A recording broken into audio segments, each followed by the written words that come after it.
beautiful. Hello, lovers of the world. This is Sinta speaking. I love heated rivalry so much. This is episode 1 of my short podcast series about the book The Long Game by Rachel Reed, which is the sequel to Heated Rivalry and the latest installment in the Game Changers universe. I did not originally plan to tackle such an intense project, but as I read along, I realized just how much I had to say about the book and these characters. Therefore, I am using the life and the free will I have been gifted to indulgently take apart every single interesting aspect about this book. I've never done anything like this before, so I'm kind of just playing it by ear, and I hope whatever I release you end up finding entertaining anyways. This episode covers chapters 1 to 5. Originally, I was going to make this just into one long video, but I realized that my computer would not be able to handle rendering such a huge thing, and also the fact that I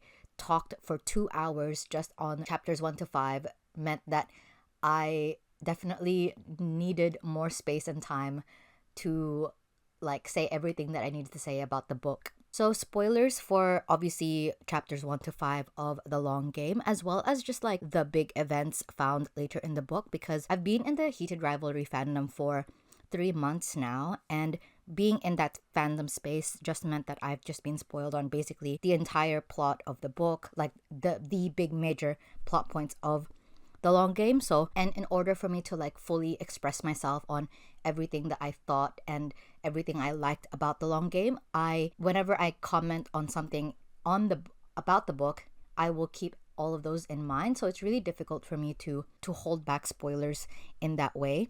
So I wouldn't recommend listening along to this series if you are trying to read along with me. I also happen to mention events and insights and commentary on the book Role Model, which is the book that happens before this in the Game Changers universe. There will be spoilers for that one as well. I made this just entirely for myself. This was such a fun thing to make. I would recommend this podcast series if you have already finished The Long Game and have finished Role Model, which of course will narrow down my audience significantly, but this is mostly for me, and if other people have found it entertaining, that's kind of just a bonus, but this is mostly for me. Yeah, anyway, thank you so much, and I hope you enjoy my thoughts and commentary and insights about The Long Game.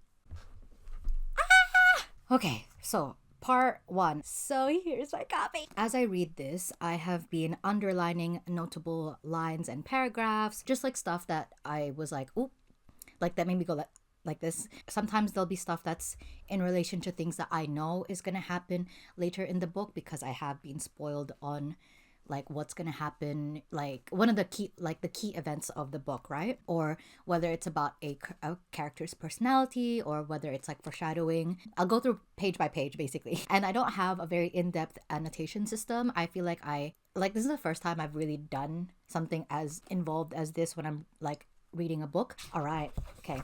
Chapter 1 in July. So first off, this I like that the scene reintroduces Shane and Ilya through basically them competing against each other. So they're, I guess, racing to this point. And this part is really interesting. Shane had, the first line, Shane had never wanted anything so badly in his life. His goal was right in front of him and nothing would stop him from reaching it. "You wish, Hollander," called a hoarse voice behind him. Shane's internal monologue, and then Ilya basically responding to it. It's another instance of Ilya basically being able to read almost Shane's mind in certain places. They're basically introducing Shane as the first character, and then Ilya basically second, and catching up to him as being characterized through his ambition, and just behind him is always Ilya, constantly battling for the number 1 spot. And the peak, I guess, you can call it as a metaphor for his career, and how Ilya's determination and tenacity will always kind of get past Shane's defense. Ilya will always be a little bit faster, a little bit stronger than what Shane's ambition for his career is. It's the neurons are firing. A second page, I wrote a note about Shane is looking at Ilya, who is on the ground and trying to catch his breath. Quote, the crucifix he always wore around his neck was resting on his shoulder. So as they're talking, and then they kind of talk about like Shane's performance diet, which I'll get to in a second. Quote, Shane tried to glare at him, but he couldn't keep it up, not when Ilya was smiling at him like that. Instead, he gently adjusted Ilya's crucifix, moving it to rest in the middle of his chest. So I thought that was cute because moving the crucifix to the center of his chest is like a great example of Shane's like desire for order, making sure things are neat and in the right place. It's also a testament to his desire, to his need to keep Ilya in order. There's a right way for the crucifix and for Ilya's like state of being, and he does that for Ilya. The way that he's very observant in regards to Ilya, like the fact that he even noticed that the crucifix was askew and he did it for him. And then there's also this detail of like, well, if the crucifix is belonged to Ilya's mother and therefore the crucifix is like tied to Ilya's mom, then basically it's Shane taking care that Ilya's mom is close to his heart.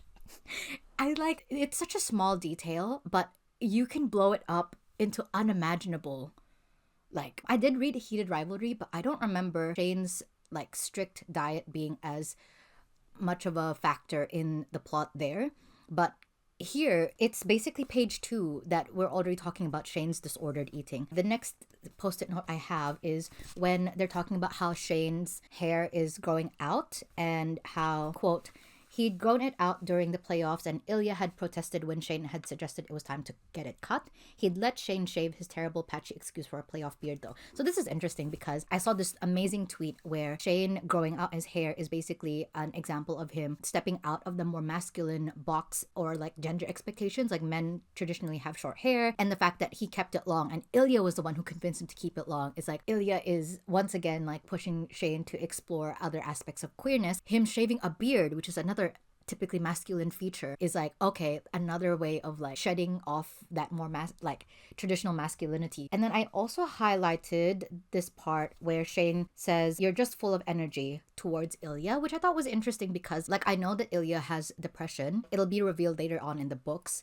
At this stage, Ilya still has like the will and like the energy to, you know, push himself and exercise and, you know, have fun with Shane. And but obviously that will change once his depression kind of becomes more obvious. And also like, I don't know, I don't remember it being as big of a thing in the book. My memory might just be failing, but the fandom definitely talks a lot about how Ilya's father, especially in the TV show, calls Ilya lazy. So again, this is like another instance of Shane unlocking or understanding Ilya in a way that his, you know, shitty dad didn't. Okay, next page. I have another post-it note here. Oh my goodness. Okay, so this is where they're talking about coming out to Ilya's agent, which I thought was crazy because, not crazy in the sense that she didn't already know, but like they talk about it in that morning and then later in the day, they come out to her.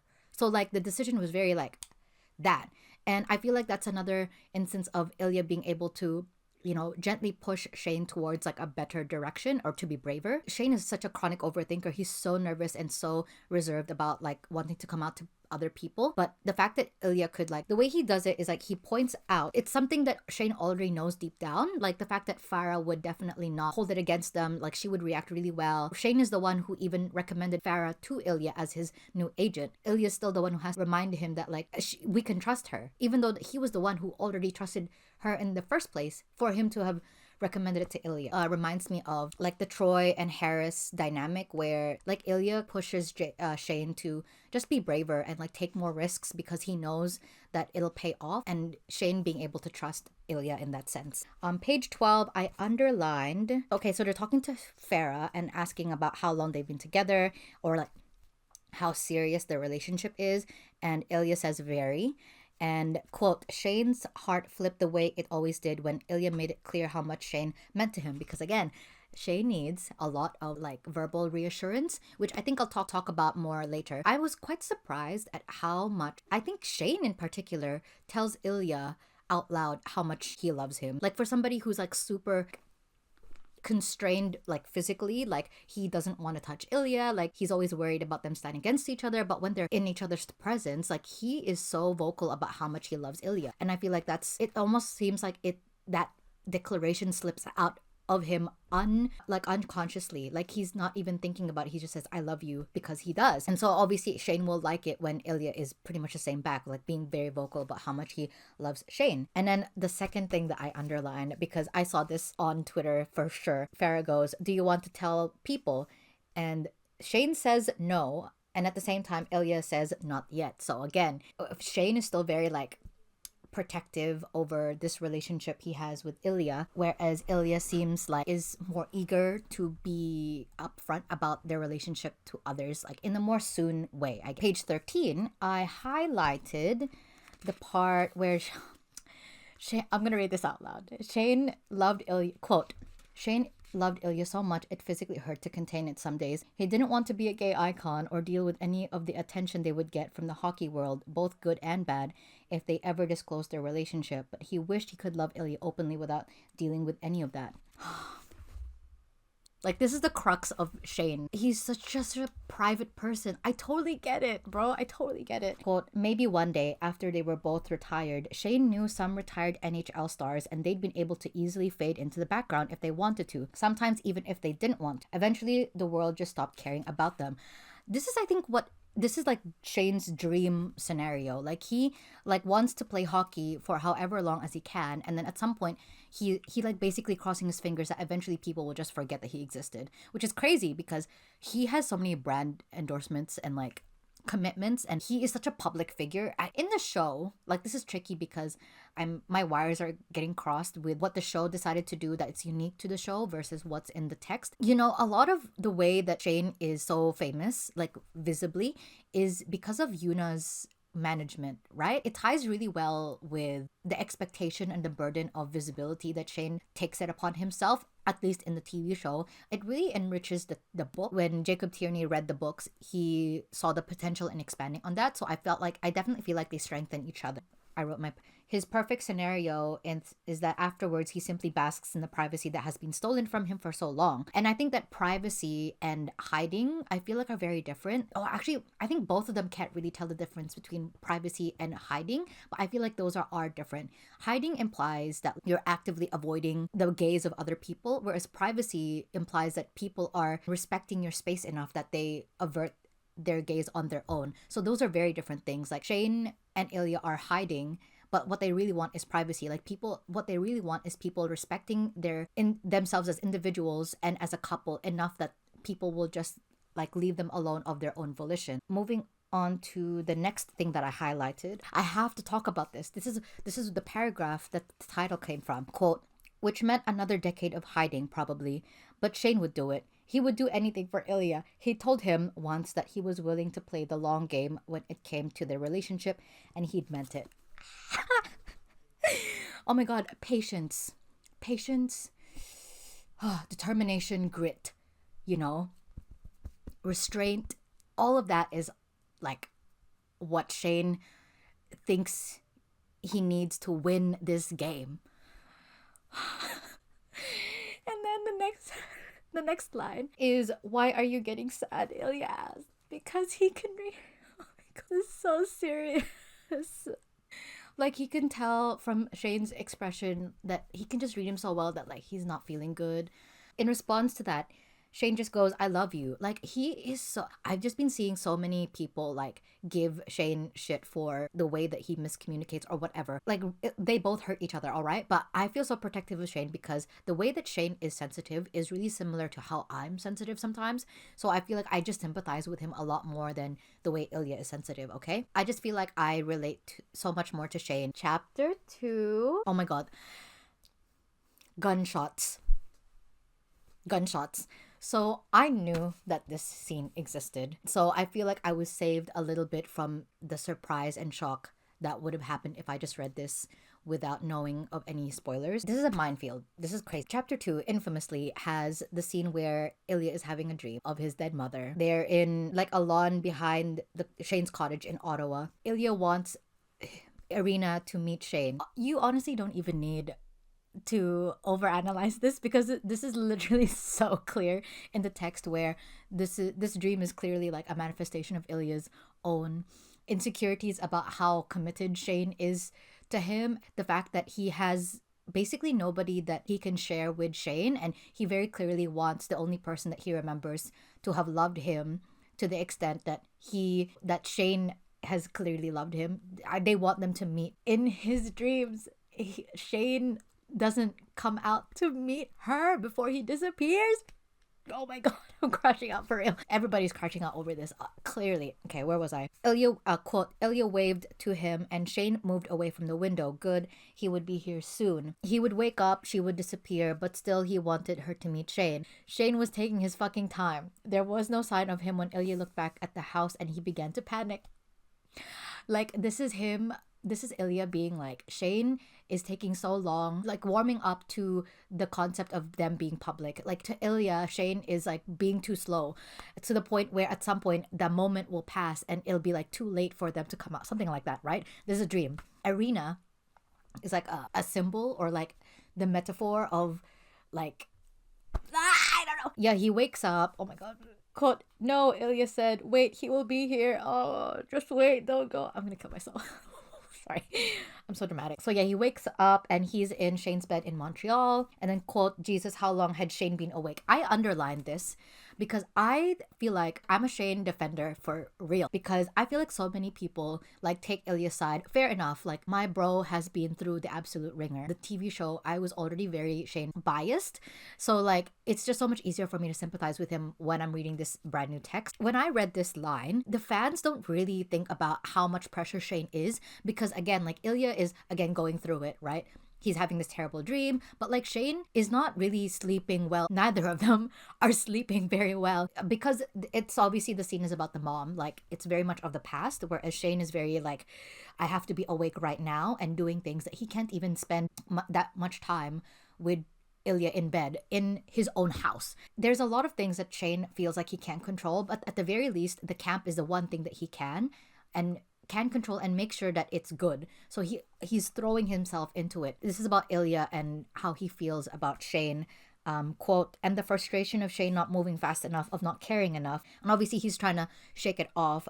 Quote, Shane cared enough that he'd suggested naming their charity after Ilya's mother. So there is a sense of like Ilya trying to battle that knee-jerk reaction of thinking that Shane doesn't care about him. Neither of them really understand this like hidden, like invisible burden that the other person is carrying, because neither of them are communicating. Ilya is not really communicating. He is being burdened by the dreams of his mother. Shane cannot read his mind. Whereas Shane is also not really expressing explicitly that he is under a lot of stress. Like, I know Ilya can clock it because Shane wears everything on his face. Shane is not really expressing the full extent of how much pressure he feels, like managing these camps. And you know, there's so like the homophobia in real life and in this book is real. Ilya is not even considering all of that too much, but Shane is the only one who really understands the threat, the looming threat and danger of. I'm like jumping way ahead, but okay, we've got a post-it note. I underlined this passage of Ilya liking Shane's hair, and that can be a representation of Shane kind of deviating from standard masculinity. Therefore, Ilya appreciates Shane kind of stepping away from that and kind of leaning more into that queerness. And then we get the bomb. The sanity factory exploded. So, the infamous line, quote, easy for you to say, Shane grumbled, your mom hasn't been texting all week with stressful details about this damn camp. Ilya's hands dropped to his sides. No, he said quietly, she has not. Look, Shane does not know that you're having traumatic dreams. It's very hurtful. I understand. But like, again, Shane is very caught up in the moment. Sympathize so much with Shane because we all have moments. I think everybody has moments of like saying things that are unintentionally hurtful. And again, the previous page, even Ilya recognizes that Shane cares enough that he named the charity over the mom. I think there is kind of like the irony of it where Shane is throwing himself so much energy, so much tension to the point that he can't even sleep. And the fact that he's unintentionally hurting Ilya over the charity that is named after the mom. So there's layers to the like the state of mind that Shane is in. He does lose sight of that emotional tie the emotionalness of what the camp represents for Ilya, because it represents something else to Shane. The camp has to be successful because it is the stepping stone for Ilya and Shane's relationship. So when people think of the camp as something good, then they'll see by proxy Shane and Ilya's relationship as something good. After that, he can very much more easily escalate to a more public romantic relationship, right? I'm not trying to downplay how hurtful Shane is. I mean, obviously Ilya is like also trying to talk himself out of it because he loves Shane and he knows that he wouldn't intentionally hurt Ilya. I just feel so defensive over Shane. I have a post-it note over here because this is when I demolished Role Model in basically one sitting. Like it was very easy to read, very engrossing as well, and I was like really curious about how the rest of their relationship will go, and I thought I would kind of consume The Long Game in a very similar way until I got to this part and I had to put it down and I was like, okay, I need to be in a more present state of mind. This is the part where Ilya looks around and is basically like, oh, where's Yuna? Has she already left? Quote, Shane huffed, she left for the rink like 40 minutes ago. And then quote, as Ilya had gotten to know Shane's parents better, he'd been surprised to learn that Shane, the most determined overachiever Ilya had ever met, was actually the slacker in the family. And then Ilya continues, and how many times has she texted you since? Shane says, too many. So again, the juxtaposition of how Ilya's mom and Shane's mom are represented is very like, whoa, like Rachel, read your pen. It's crazy. Ilya is like stewing over the memory of his dead mom, but for Shane, his like the mom relationship is very much present and very much not always a pleasant one. Like in the sense that Ilya is able to romanticize the memory of Irina in his head. Irina is like this larger in life figure that represents so many different things, and you know the camp is named after her. So like again, she's like this beacon of hope and goodness. But Yuna Hollander is very much a person who puts a lot of pressure on Shane. Well, therefore, there's so much more complexity to their relationship because it's happening right now.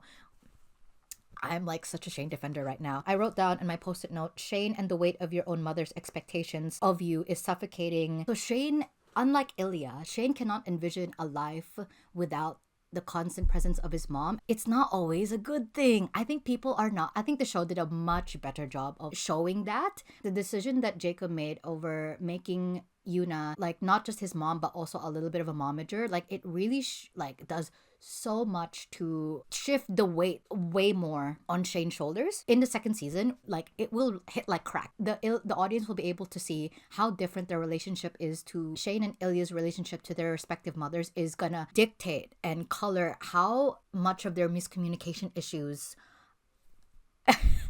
like stem from. The reason why Shane had unintentionally hurt Ilya is not necessarily because he like is trying to downplay Ilya's own relationship with his mom. It's very much more, so much of his stress is caused by his mom and therefore coloring his actions that way. But I'm not trying to blame Yuna. Actually, maybe I am.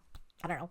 I love this passage of saying that like Shane had been the slacker of the family. It's crazy because then how much more of a neurotic person both of them are. I also highlighted this part. Ilya says, quote, we are good at protecting this thing. Ilya said, we have been doing it for years and we did it last year. I think the word protecting is really interesting because obviously, as I was saying earlier about privacy, hiding, and protecting, I feel like those are all, again, like protecting and privacy are closer to each other than protecting and hiding are. Like it's all part of this intentional decision of wanting to segregate what you think is precious and sacred from the rest of the world because you think that sacred and precious thing is too important to be touched by everything else, which I think is what Shane is feeling. Whereas a lot of the time, Ilya does feel like they're more hiding. It really is just down to their respective in general personalities. Like Ilya is a very boisterous, very extroverted kind of person. He's very expressive in that way. And Shane is expressive in a different way,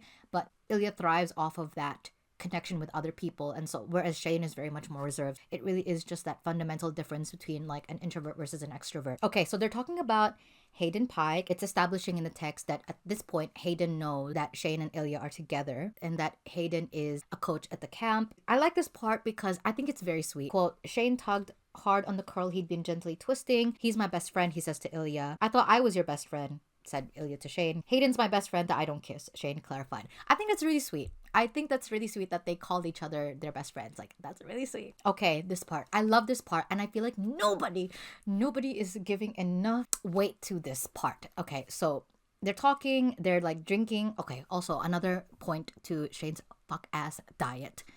He's not allowed to add sugar or cream to his coffee, but Ilya can. There's something ridiculous about Shane that drives me up the wall, and I'll mention this now. But like, I have like a not super healthy relationship with food, and there was a point in my where I definitely had disordered eating, capital D, capital E. So like, I am fixated so much on the way Shane's relationship with food is another manifestation of him wanting control. It's so delicious to make a joke, and it just comes up so often. Like, I didn't realize how often it comes up whenever we switch to Shane's point of view. He is talking about food and how much he's restricting himself. It's crazy. Sorry, anyway, they're drinking their coffee. Shane gets like a text or a call from Yuna again. He's like, no, it's okay, enjoy your coffee. Shane stood and turned to face Ilya. How'd you sleep? Hey, this is an example of Shane prioritizing Ilya over like his other commitment. Before you and I left, there's like this implication that she was like, what, hurry up, like let's go together. But Shane's like, no, I want to wait for, I feel like he waited for Ilya. Sorry, I think he waited for Ilya and told his mom to go ahead because Ilya is still asleep. And you know what, Shane didn't wake him up. Shane was like, I'm gonna let Ilya sleep in, I'm gonna let Ilya drink coffee, and I'm gonna let Ilya enjoy his coffee, and we're gonna wait here for a bit longer, and I want to know how Ilya slept. He loves that man. That I'm crashing out so bad. I do think in my post-it note, I do think this reveals a lot about Shane's relationship with his mom and Ilya's relationship with his mom. Shane wants Ilya to himself, kind of in a greedy way, whereas Ilya's mom is not in his life because she's dead. So, of course, Ilya would want to introduce Shane to his mom, to each other, whereas Yuna has been such a present force in Shane's life that actually I think he would rather that Ilya and him were left alone. I think that also manifests in why Shane wants to be private. Like, he's like, I have spent so long being separated from this man. I want to bask in his attention and energy only for the rest of my life. Like, I don't want to share. It's very only child coded of Shane. That's another thing I think we need to like talk about, like the way that their like familial, like the way that their family systems had shaped their personalities. All right, let's keep going. This part is so sweet. So Shane at this point is learning Russian, and apparently he's gotten so much better. I know if I started like I think at this stage they probably have been together for 2 years. If I started learning a language as hard as Russian, I would not be speaking. Nobody would be speaking this good. So, Shane Hollander, you are so talented. Like, Ilya's like, tell me I'm handsome in Russian. Shane tries, and then Ilya, quote, Ilya's heart fluttered the way it always did when Shane attempted Russian. Close enough. Shane says, no, tell me how I could have said it better. Shane insisted. I think, like, this is him, again, always wanting to be better. And not just wanting to be better in general, wanting to be better for Ilya. Shane, your beautiful ambition. It's like, I love it so bad. Quote, you need to get dressed, Shane murmured, and eat something. I'm like, Diva, you are not eating. And you're telling somebody else to eat something. That's crazy. I mean, he knows that eating is good for you, right? Like, eating is comforting. Like, he's never gonna restrict Ilya to not eat. And in fact, he's like, I don't want you to leave the house without eating breakfast. Like, sleeping in, coffee, breakfast. Like, Shane might be starving himself, but over his dead body will Ilya starve. You know what I mean? Next page. In the next page, we are introduced to... This is really sweet. So, one of the coaches is a trans man, and his wife is in women's hockey league. And that's where they met together. I think, it's really sweet. Pleasantly surprised at how #woke these books can be, because even in Role Model, it was very clear and very vocal about like sexual assault victims, and you can tell that Rachel Reed has like a passion for problems that she knows are very within the hockey culture. Like, she didn't need to add this detail, but or maybe she did. Maybe this will like circle back to something really important. But I do like that aside from like the gay man that's obviously present throughout the Game Changer universe, trans people in general have been very prosecuted for the past couple of years. So, I just think it's really sweet that Rachel decided to include that in. So this is in the next scene. They're all at camp now. And then I think they're teasing Shane about like him not being able to explain the rules of the game to children. And he's like, but I'm a good captain though. Da, da, da. He led his team to 3 caps. But I did think that this passage of them like teasing Shane of like being a great captain and stuff, I felt like was foreshadowing for what's gonna happen later. So they're like joking about how there's this young girl who's like has a crush on Ilya. Quote, Shane scoffed, "Who doesn't have a crush on you?" "Hayden."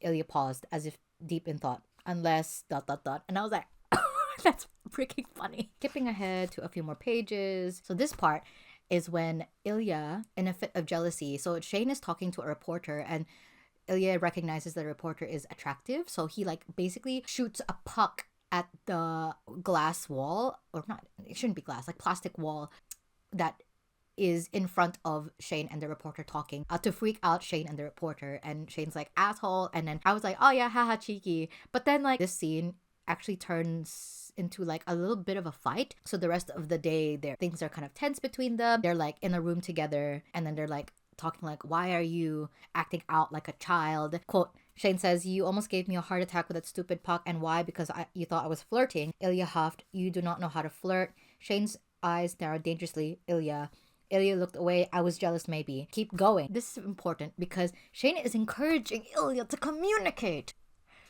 Shane is pushing Ilya to communicate. And then he does. He like says like his insecurity and then Shane accepts it. Wow. Can you imagine communication leading to an understanding? And then I like the way that Shane responds. Quote, "If you really don't get that I'm not going to leave you for the first cute guy who smiles at me, then I don't know what we're even doing, Ilya." I think this is enough.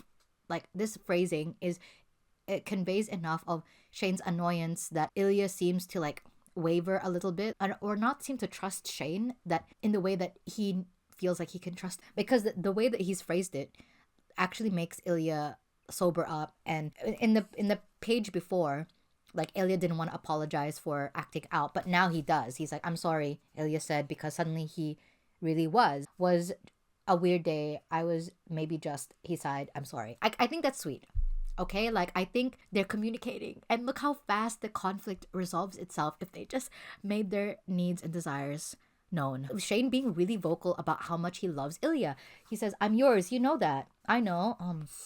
Oh god. Ilya found himself leaning in for a kiss.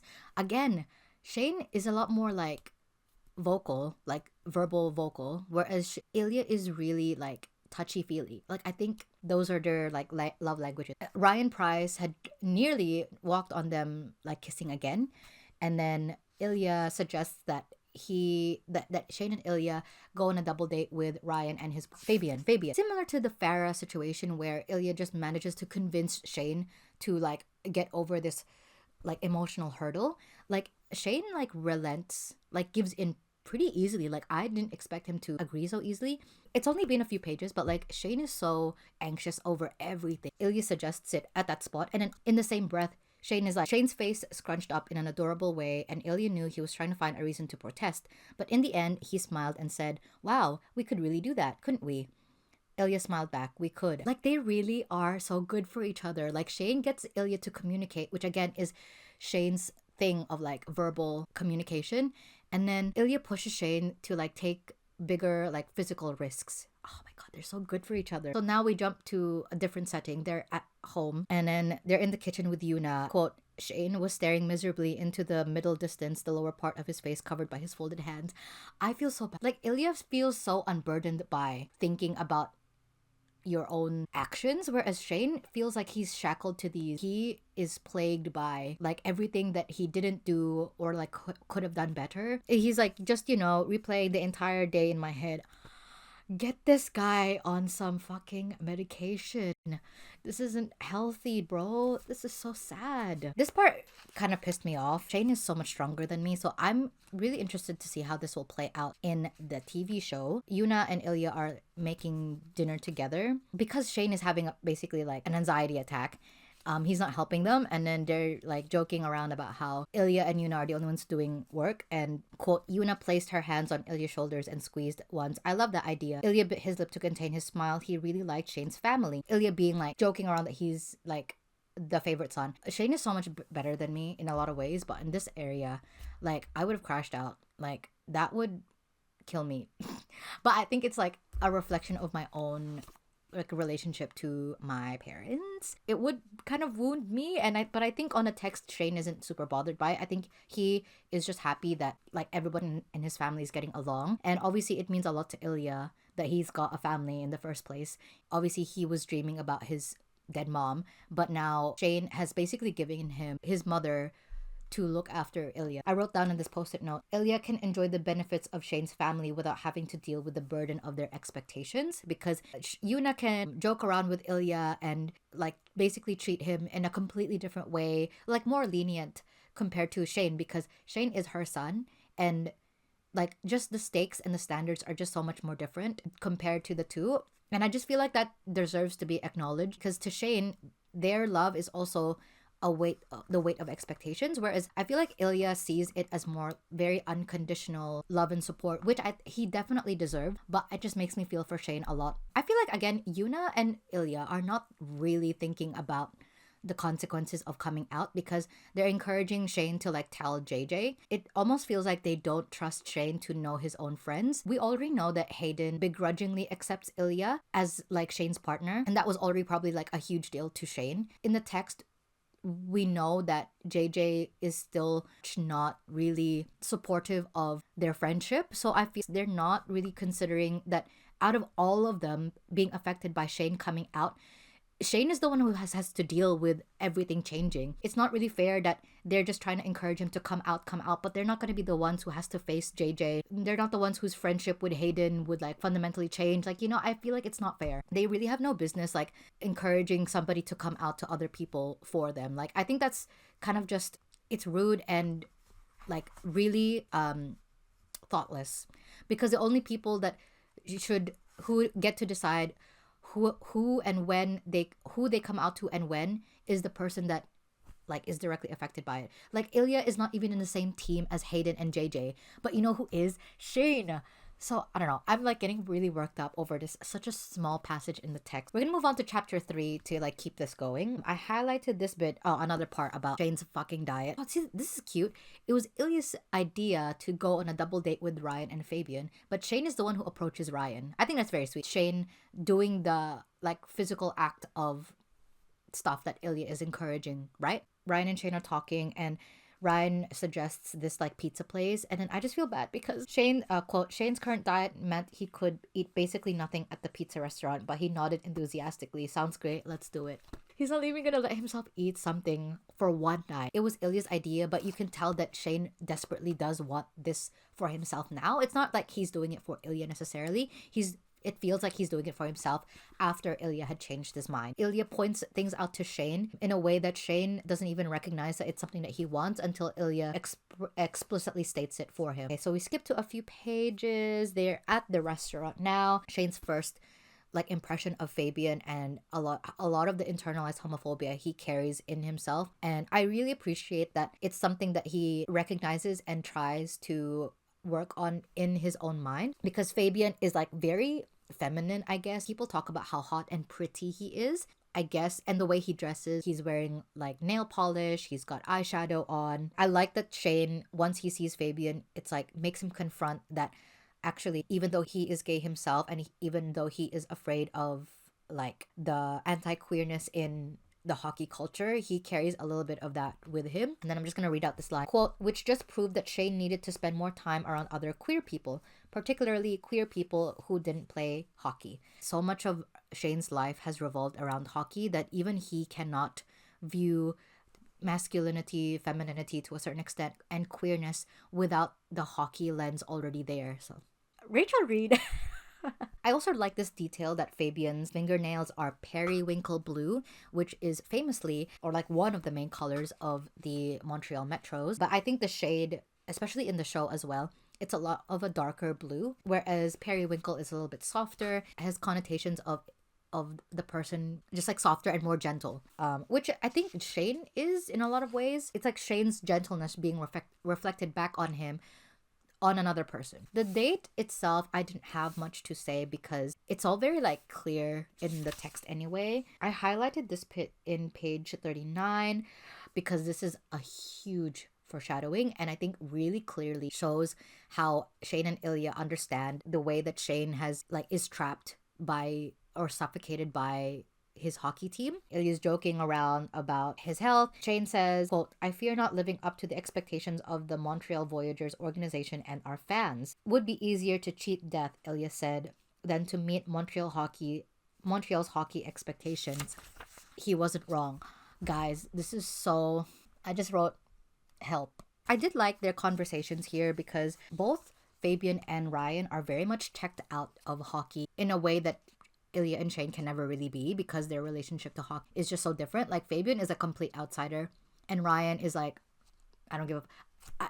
It gaff for real. It gaff for real. And so when they're talking about like coming out, I feel like because Fabian is queer himself, his way of encouraging Shane to come out feels more like nuanced and considerate than how Yuna and Ilya were trying to get Shane to come out to like individual people. Because I haven't read the book that Fabian and Ryan were introduced in. Fabian obviously has gone through homophobia himself, but like has survived it. And I think that's where his perspective is coming from, where like, hey, look at me, I'm a very successful queer musician and, you know, I get a lot of shit for it, but like I am stronger than their hate and I know you can, so therefore I think you can also go like come out as well. So I think that's why his like conversation feels in the vein of that. I think Fabian understands the stakes, but he also understands what he can gain out of it, whereas Ilya and Yuna's conversation didn't really come across that way. So I wrote down in my post-it note, Fabian as an outsider is self-assured and can untangle the knots that Shane has tied up in his head, because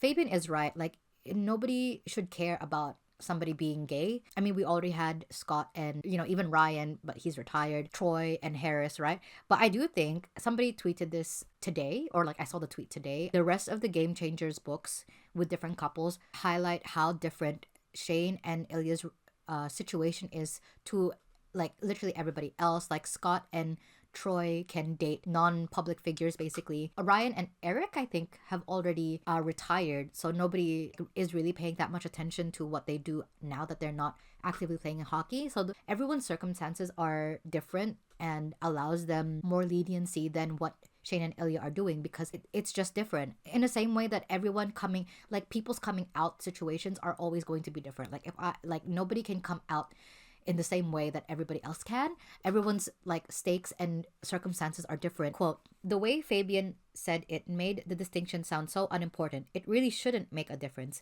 but it did. Shane is the one who is going to face the brunt of the backlash, because at the very least, like from Role Model, which I read before, that we know that Ilya's team is so much more open-minded and actually a lot more of a better environment for Ilya, which is why I think he feels like so much more secure and safe in coming out, whereas Shane is like still in that locker room and he knows that they're not going to react well, and I don't know. And then this part is really sweet. Fabian is like gay Yoda or something. Like he is so wise in this, in the same way that like in the Role Model, Harris was very self-assured. He knew who he was, he had a loving family, and he was just able to see through so much more than Troy, who was like completely clouded with all of this bullshit. I think Fabian is very much in the same vein, where he can a better perspective about stuff than Shane is, and so he's able to easily say things like this, like, quote, "That's a long time to keep a secret," Fabian said thoughtfully. "Isn't that a distraction too, having to hide?" Like, yeah, oh my god. I really love the way that Fabian is made as a vehicle for like queer wisdom basically.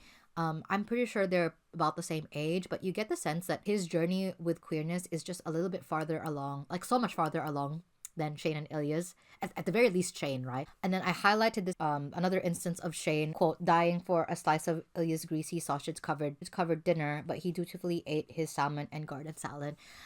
He'd started this diet in February and he didn't care what Ilya said. Shane felt better, and he had just won the Stanley Cup and the Com Smith trophy. So there, I'm like, okay, diva. we need to have a talk. Like, he is again equating the results of his control. Like, maybe you're just a good hockey player. Maybe you're just a good hockey player. Maybe you're just determined and ambitious, and this diet isn't what makes you a good hockey player. You you do, okay? Restricting your food intake is not what makes you a good hockey player. Continuing on from the concept of like hiding being more of a like burden than coming out will. Quote, maybe the bigger challenge was hiding, maybe keeping how he felt about Ilya a secret was more draining than facing the backlash. So we already have the seeds of like Shane's mind changing or shifting, or his perspective being shifted by other people. And I do appreciate that he got it from Fabian, a fellow queer person. I need to take a break. I was dying for you. I was dying for you. So again, like, this is where we get introduced to the concept of very clearly saying that Shane has only ever loved hockey, capital L, loved hockey.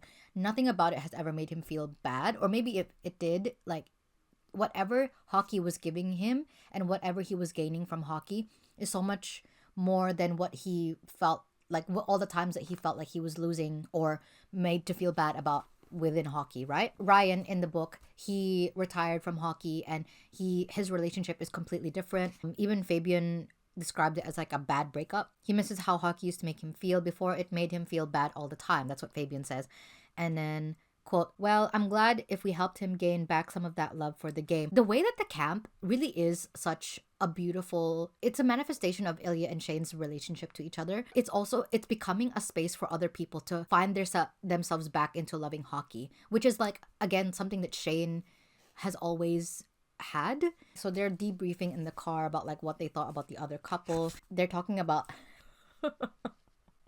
they're gossiping over their sex life. Like, it's not just like, first of all, it's Shane who brings it up, and then Ilya's the one who calls him a pervert, and then Shane replies as if you've never thought about it. I just think it's sweet because these two freaks are so in tune with each other in so many ways. And then it gets sad, and then Shane says to Ilya, do you think we look like that to them? What, sexy? I probably did. No, like in love. Ilya seemed to consider the question before answering. We are very good at pretending to not be in love. Maybe we are bad at showing it when we are allowed. Ilya's words felt like a lead vest. Shane slid down in his seat and stared out the window, frowning. Neither man said a word for the rest of the drive. Help! Help! All right. So my battery died, so I had to pause and charge it. We are about to start chapter 4. The chapter starts off with Max, Ilya, and Ryan, and Leia, and Shane is kind of in the same room. So they're all talking about how the camp has basically reignited their passion for hockey and reminded them like why they fell in love with the sport in the first place, because all of these people are unloved by the sport. Like, Ryan has anxiety and is a very sensitive person and clearly like suffered a lot being within the NHL. Leia, as you know, a woman, the culture of misogyny that permeates the entire sport, even though she's in the I keep calling it PWHL because I don't know if that's technically canon, but like are very dismissive about women's hockey. And then obviously Max is so self-explanatory. So these three people are all those who their relationship with hockey is strained, and Ilya is there, and he says that, quote, Ilya is more aware of hockey's flaws than Shane was. He'd been paying more attention over the past few years to the darker side of his sport. Shane and Ilya's circumstances are so different to the other two, obviously, because they are superstars. But Shane is a very driven person, and like, he feels really good with hockey. It says here, even Ilya says, quote, hockey has never made Shane sad for a minute of his life. Well, that's about to change. But, you know, I think it's good for Shane to be surrounded with other people who don't have the same experiences with hockey as he does, because he's like, oh, I love this sport, but this sport may not love me back. But hockey also gave him Ilya, so he can't really begrudge the sport for giving him the love of his life, like the second love of his life. I really love this scene because this is the point where I realized that this hockey camp that Shane and Ilya made as an excuse, but also like it's a testament to Shane's love for Ilya that he came up with this plan in the first place. But it's basically an excuse for them to be seen in public, right? Obviously it's for a great cause, but like this existed because they just wanted to be together. Shane and Ilya's love basically built a safe space for other hockey players, but that safe space only goes so far for them, but for others it has done like miracles, right? Like Ryan and Leia and Max all feel like they have a place that they belong now wholeheartedly. I circled this part because they're talking about Coach YB or Weeby was introduced to him in Role Model because at that stage Ilya had already transferred, and at this stage I guess he hasn't like settled into Ottawa Centaurs yet, and they're talking about how attractive Coach YB is. And then I just circled this part where Shane said in a somewhat clipped tone what makes YB a good coach, and I just was like, is he jealous because they were talking about Ilya was talking about how cute YB is. Shane, you jealous motherfucker. You were giving Ilya so much shit in the previous chapter about being jealous, but you are also very obsessive too.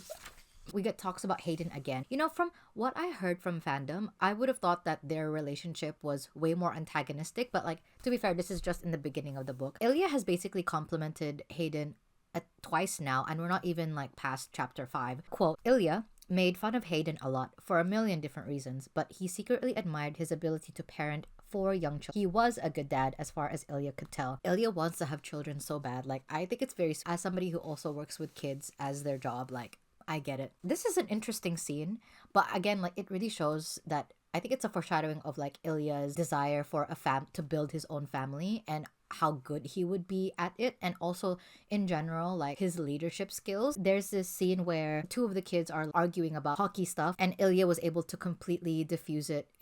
He can detect when to bring levity to situations that require it, which is exactly what you need when you're trying to look after children. Because I've read Role Model, he features quite significantly there because he was basically our role model to Troy in a lot of ways. And reading the scene just reminded me of when they were leaving the Kingfisher bar, that instance where he's trying to give Troy a pep talk about, you know, keeping one's temper in check. Like, I just, like, Ilya is a very smart and perceptive person.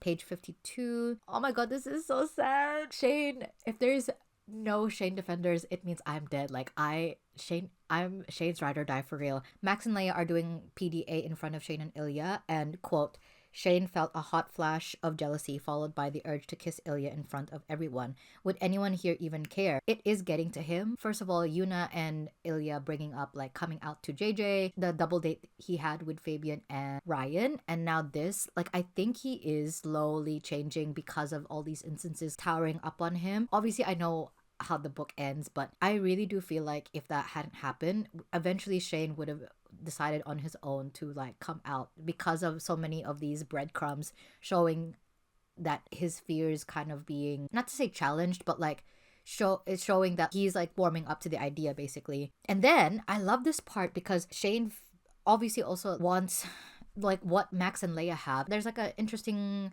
like mirror to both Ryan and Fabian and Leia and Max, because they're all public facing couples, and you know, in a lot of ways Max and Leia probably have gone through, like, there's an intersectionality to the different ways that each hockey player couple oppressed basically by homophobia. They're all of their circumstances are different. Shane is like learning a lot from each of them. So this passage is immediately followed up by Ryan saying, your mom is looking for you, she's in the office. And I was like, whoa, like, I don't know if this was what Rachel had intended, but because of season 1 of Heated Rivalry, the TV show, the mom again is becoming the symbol of expectations, and it's like this horrible reminder that Shane is trapped in a different situation entirely of like obligations and ambassadorships and brand and the team. Like, I remember the Montreal Metros are Yuna's favorite team as well. Like, there's just something here, this mommy issue boy, like, it's so fascinating to me. It could have been like an offhand thing for Shane to be able to exit out of the scene, but like the fact that it's like your mom is calling you, I think it's there, like the nuggets are there. And then yeah, Shane walks off. He's like obviously quite upset, and then Ilya follows him because he knows how Shane is feeling and he wants to offer him comfort in the only way he knows how, which is like they go to like on the way to the office where Yuna is calling Shane, they stop by this locker room, quote, a whole lot like the one they'd first made eyes at each other in over a decade ago when they'd filmed a commercial together. That's so sweet.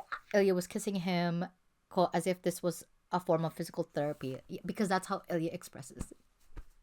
Shane says, does this room remind you of anything, as he traced a finger along Ilya's forearm. Ilya's lips curved up. When you were very unprofessional making that commercial with me. they're thinking of the same thing. Like, it's just so sweet. Like, I'm just so obsessed with the way they're on the same wavelength. Like, I wrote this like kind of sizable note here because they're like, oh, I'm so glad that we met, and I'm so glad that they're basically saying how grateful they are that they're themselves. Like, Shane's like, I'm so glad that you're a show off, and Ilya patted his back. I'm glad you get hard easily. Like, I think they're basically saying like, I love that you are you. I'm so grateful that you are you because we got to meet each other. Shane smiled into Ilya's neck, relieved that they were both thinking the same thing. Like, I'm gonna read out what I wrote. So many points where they are thinking the same thing and their chemistry rewards them for it when they act on what they assume the other person is feeling. But it means that they take it for granted that they assume they always think the same, but they don't, clearly. And they assume that they can skate by without verbalizing their thoughts and feelings and need. Like, maybe in the beginning of the book, we'll get more instances of like them being on the same wavelength. And then as their relationship kind of strains, there are more points where they're clearly not on the same page and they have to kind of find their way back to each other. So that's the end of chapter 4. We are at chapter 5 now. So at this scene, Shane and Ilya are getting ready to go to Fabian's concert. They're just like, oh my gosh, what should I wear? This is kind of funny because I've read Role Model, as I've said, and Ilya has obviously talked about Harris, who is the social media manager for the Ottawa Centaurs, to Shane. And then I guess Ilya has just said that Harris is adorable, and then Shane is clearly jealous as fuck. I think this is a callback to the actual book that Fabian and Ryan are the main couple in. Ilya is talking to Ryan and he says, quote, "It must feel powerful," Ilya said, "knowing everyone in the room wants your boyfriend." I assume that's the dynamic between Fabian and Ryan in their book. So this is an instance of Ilya being able to read people very easily. Again, I do feel like it is kind of a trauma response because of his like shitty dad and dead mom and shitty brother. I think maybe him pointing it out is also a instance of like what he gets out of Shane being his partner, because Shane is, again, a 3-time Stanley Cup winner. That's my diva. That's my goat. So I do think that Ilya does get a thrill out of being the one to lock Shane down. Mr. Boring Hockey Player like is obsessed with Ilya, and I think Ilya gets a lot of pride from that. This whole concert thing is really sad, but also really sweet. Obviously, they're in a crowd. Quote, "Sometimes Ilya was so starved for touch, he felt like screaming." I did feel bad because I am a person whose love language, physical touch, is kind of on the lower rank. So this is kind of a part where this is something that me and Ilya don't share. So it's a little bit trickier to empathize with him in the situations. But I think the text really does make you feel the intensity of his loneliness. Like, he missed being touched, he missed the endorphins rush he used to get from hooking up with people and how he relaxed felt after. He missed meeting new people, talking to them, charming them. Okay, that I understand because I am an extrovert myself. From a scene, he just really wants Shane to like touch him or give him crumbs. I can already imagine like him staring intensely at Shane and, quote, "Kiss me," Ilya wanted to say. "Kiss me and hold me in front of all these people. Pull me on stage and do it. I don't care anymore, please. I'm dying. I was dying for you. I was dying for you." But then, obviously the text like rectifies that because now we switch to Shane's point of view of the same scene. The complete opposite feeling that Shane has of not minding that they're separate, because again, this is another instance of his relationship with restraint. A quote, "He didn't mind keeping his hands to himself because he knew as soon as they were alone they would thoroughly take each other apart and it would be perfect. Their reward for a job well done." Shane thrived on that sort of thing. And when I read this, let me tell you, I was like, reward?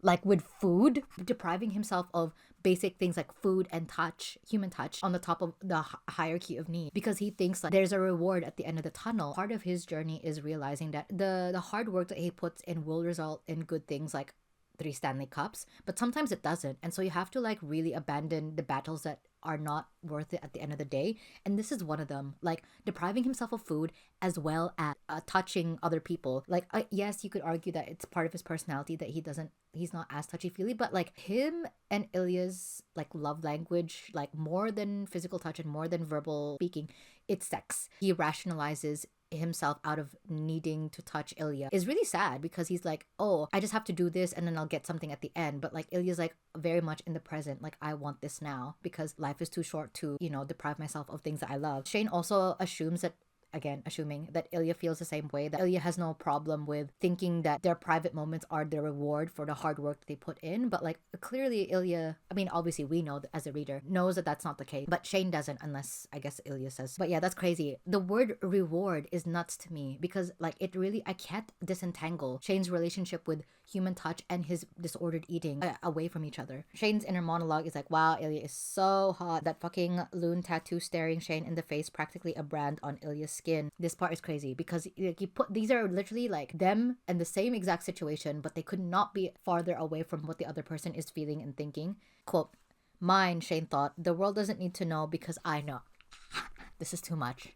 The way that they're possessive of each other is so similar in intensity but different in execution. Ilya wants everybody to know that Shane and him are together, whereas Shane, in this twisted way of feeling secure, he's like, this, you are mine, I am the only one who like needs to know and nobody else does, like, because it's none of their business. What I have is so sacred and so precious and I want to protect it. Shane can tell that Ilya is going through it, and because he's a beautiful, amazing partner, he's like, well, Ilya loves physical touch, so I'll, like, he basically breaks his own rule for Ilya. Many such cases. Quote, Shane chewed his lip and made a quick decision before he started overthinking things. He took a sideways step so his hip brushed against Ilya's, then placed a hand on the small of his back. Shane traced a little heart on Ilya's back with his finger. Oh my gosh. Shane kept his hand on Ilya's back for the rest of the show, removing it only briefly to applaud after each song. Shane does make a lot of these rules for himself, thinking that it's for the best. But when push comes to shove, I do think he will break every single one of them because Ilya's happiness is more important. They're both horny for this during this concert, by the way. It's really funny. I guess something about looking at Ryan and Fabian together is making them so horny. They are really matching each other's freaks because I don't understand. Like, I can't relate because if I'm at a concert, I mean, I'm built different because I love live music, but these guys are just, they have one thing on their mind and it's each other. So they're driving home and like Shane is hard and so is Ilya. Like, why? Yeah, anyway, there's a sex scene. Oh my god. Quote, would you show me off? Shane asked quietly. He could feel the heat of Ilya's gaze even without looking. I would never stop showing you off, Ilya said, if I could. So that's crazy because obviously we the reader know, because we were just in Ilya's point of view, exactly how Ilya feels. But I do think it's interesting that Shane felt the need to ask this. Would you show me off? Am I a Nicki fan? Pull up in a Sri Lanka. Pull up in a Russian. This is sweet. So they're having sex. Ilya laughed into Shane's mouth and kept kissing him. Shane wondered if Ilya was as dizzy with happiness as he was. Sometimes he still couldn't believe they were actually together, that Shane could have this.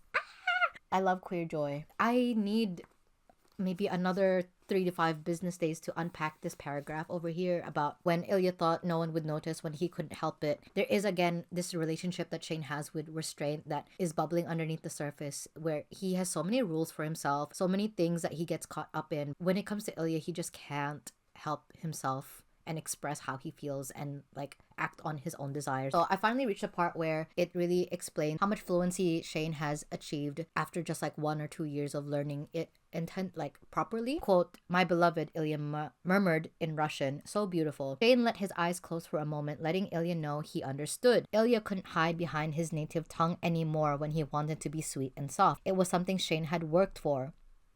Shane works so hard and is so determined to like unlock every single piece inside of Ilya that is hidden to the world. Okay? Like, that's why I feel like he thinks that working hard all the time and like discipline is the most important thing in life, because so much of it does give him that reward. So I wrote down in my post-it note, all Shane does is fucking work and deprive himself because he thinks it will give him the reward he wants. And again, sometimes the determination and restraint pays off. He will find out that usually it doesn't. So you have to pick your battles very carefully. And Ilya is the only thing that really does give back to Shane's discipline. I did find the ending of this chapter very melancholic, unexpectedly. Clean up after themselves and they're about to like turn in to sleep. This passage, quote, when he returned, he noticed that Ilya had already changed the sheets and was waiting on one side of the bed, staring at the wall. You okay? Shane asked. Yes, Ilya said. He sounded distracted. Shane got into the bed, enjoying the crisp slide of clean sheets against his skin. I'm zonked. And I was like, oh, like, what is this tone shift? Like, we seemed like, I thought we were okay. And then kind of nice the way that the writer chose to make this a very abrupt switch in atmosphere, because it really hammers home this idea of depression kind of looming over you and like souring a lot of your, no matter how fun or beautiful the situation is, sometimes that like pulls back no punches, like it will sour whatever you have, because that's just the nature of mental illness. I just had nothing to say except like this, it's so small, but I wrote like a question mark and then a sad face. And okay, so that's basically as far as I got for now. This is basically 2 hours long raw. I have to edit this down and then we'll see what stays and what doesn't. But can you imagine, that's how much I talked for like this bit of the book. Like, we are in here for a long ride. You're here for the long game. Okay, so join me again next time. We'll cover chapter 6 to however long we end up reaching. There's 39 chapters, so we'll see.